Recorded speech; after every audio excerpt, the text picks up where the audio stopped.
Cerita lagi teman-teman, alhamdulillah saya kemarin itu setelah antar Mbak Kalista sekolah ke naik busway gitu ya, akhirnya saya jalan kaki dari Yasporbi kembali ke stasiun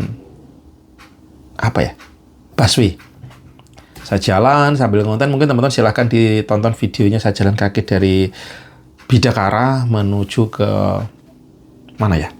Ke stasiun busway di Pancoran. Saya dapat pelajaran yang cukup saya ingat dan menjadikan rasa saya bersyukur gitu ya teman-teman. Apakah itu? Jadi saya ini dulu salah satu kegundahan saya adalah saat saya kerja kantoran, saya tuh terkena macet.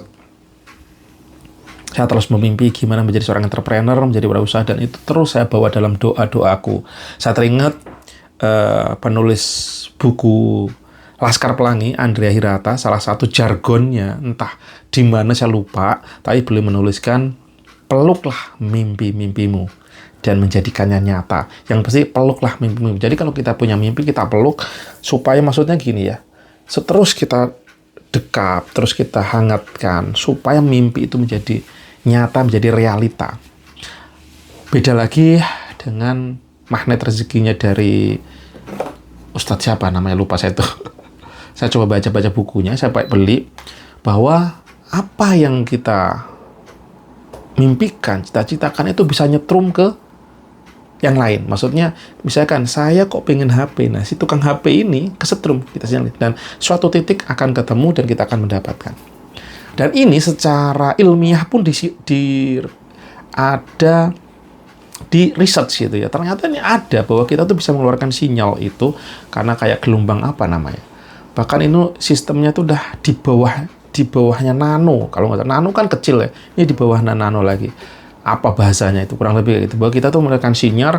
Makanya apa yang kita pikirkan, hati-hati, karena ini sinyalnya akan menebar, bahkan ini bisa menembus batas tanah, tembok, lautan.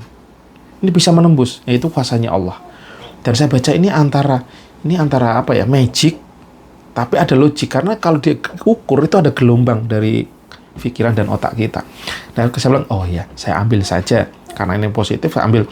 Makanya hati-hati dengan mimpi yang kita ucapkan, yang kita lakukan, yang kita pikirkan, itu bisa jadi akan mempengaruhi mau jadi apa kita. Oke, kembali lagi ke busway tadi teman-teman.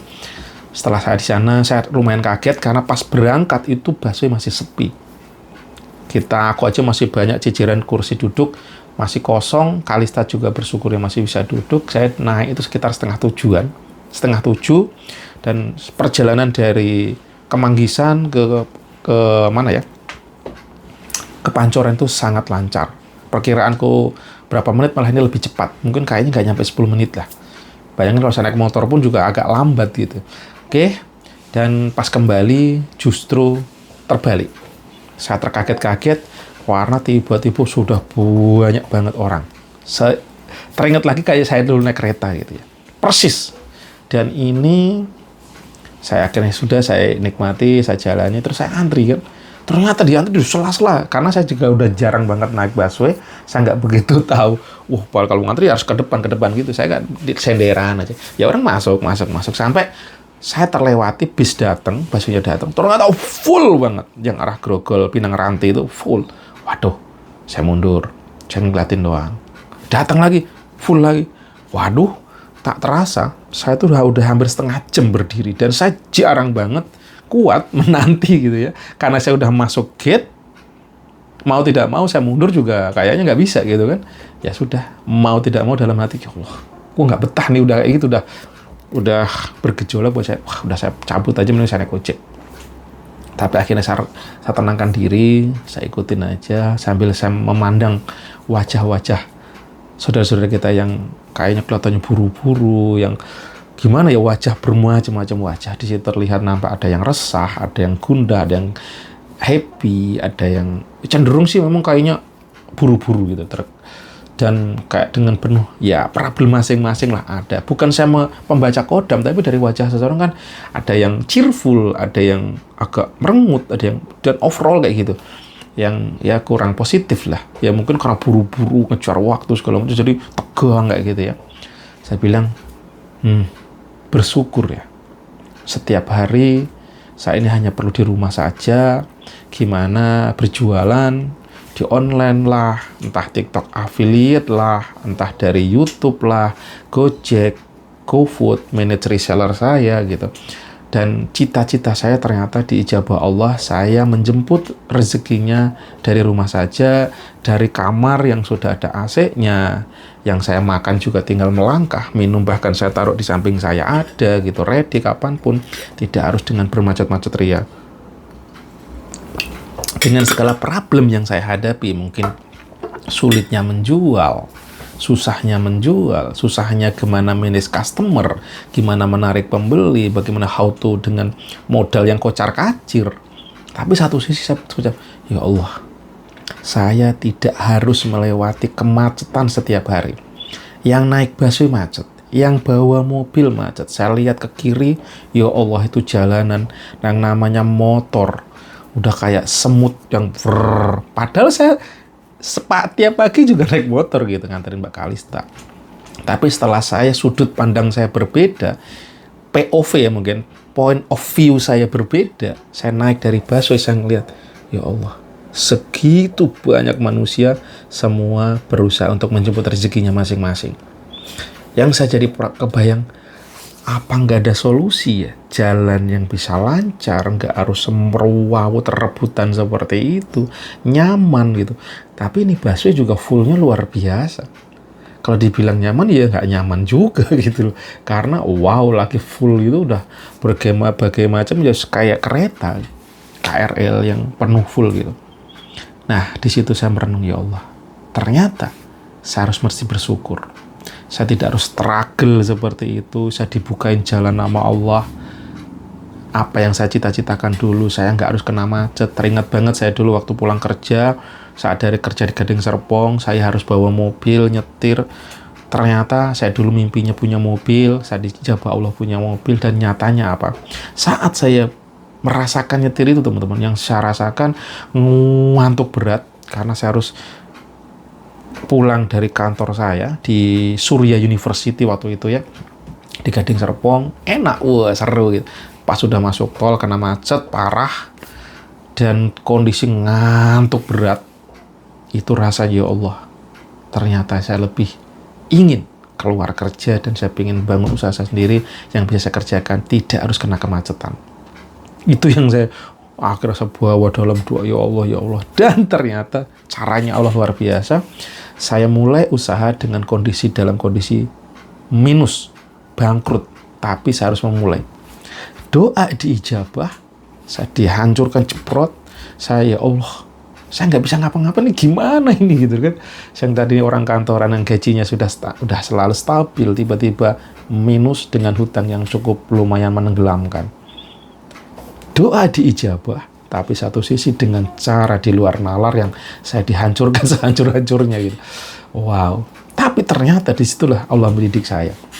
Dan satu sisi kembali lagi tadi naik busway yang selama ini sudah dijabah, mungkin saya kadang ya ngeluh, ada ngeluhnya, ada apanya, kurang bersyukur. Tiba-tiba saya dengan begitu, wow, saya bisa bersyukur kembali. Saya masih diberikan kemudahan dibandingkan saudara-saudara yang lain. Saya dibukakan jalan, saya ngerti gimana mengiklan di Facebook Ads, gimana saya dapat pertolongan tim, ada yang bantu saya, ada tim produksi, ada tim admin gitu ya. Terus ada juga beberapa yang saya bilang itu investor ya. Investor yang mereka benar-benar apa ya? Saya didatangkan Allah. Contohnya apa? Tukang ikan. Saya mendapatkan supporting dari supplier ikan. Beliau sampai ngasih produknya saya tanpa harus membayar dulu, dan itu tidak kaleng-kaleng. Ratusan kilo sekali ngirim, teman-teman.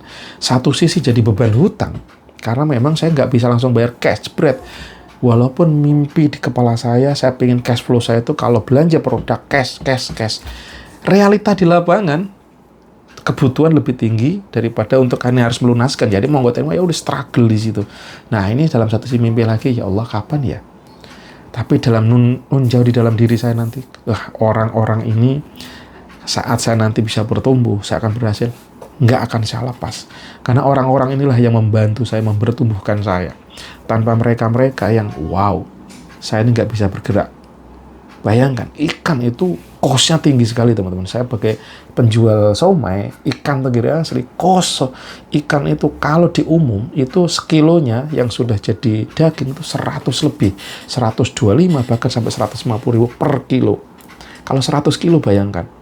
Kalau perputarannya cepat, sebenarnya untuk kayak gini, saya perlu double modal. Double, misalkan punya 20 juta, muter, harus ada backup lagi 20 juta, bahkan lebih 20, bahkan 40 sampai 100 juta. Kalau untuk mau save, untuk bertumbuh lagi, perputarannya naik lagi. Dan ternyata saya disupport itu semua, beliau-beliau ini mensupport saya tanpa harus saya mengeluarkan uang. Mereka ngasih barang, nanti dicicil, dibayar gitu. Satu sisi nggak enak, tapi ini rezeki juga dari Allah. Sampai ke tukang sayur yang beliau-beliau itu luar biasa juga. Mas, udah pakai aja dulu, nanti gampang bayarnya. Tadinya saya nolak-nolak, tapi lama-lama kadang-kadang situasi itu memang saya memerlukan itu, dan saya bilang mereka inilah investor sejati saya. Yang saya, kalau saya ngerti, saya kadang ngebayangin pengen punya perusahaan IPO gitu kan, investornya pada datang dengan mengharapkan keuntungan. Mereka tuh enggak. Bayangin keuntungan ya wajar, jualan aja. Sejatinya orang jualan cuman modalin mana, itu kan termasuk investor. Yang saya bilang, wow, the invisible investor, luar biasa didatangkan Allah. Nah, saya bersyukur sekali ternyata, ya Allah, saya mesti bersyukur. Dan janjinya Allah, teman-teman, bahwa saat kita bersyukur itu cuma tidak diucapkan, tapi di tingkah laku kita, kesadaran kita, tenang, kalem, saat ada problem, bersyukur. Nah, salah satu dari magnet rezeki tadi, ajarannya juga satu itu, bersyukur. Terus saya juga ingat juga kata-katanya Mas Oke, mungkin teman-teman coba di searching Oke gitu ya. Saya juga, kalau beliau mengebahasnya magnet money kalau nggak salah. Salah satu yang sangat ditekankan adalah bersyukur kondisi apapun. Lu bangkrut bersyukur, lu gagal bersyukur, kapanpun bersyukur. Oke teman, nih saya harus ngantar bunda dulu, dia ngantor udah teriak-teriak. Oke, see you. Lanjut next video. Assalamualaikum warahmatullahi wabarakatuh.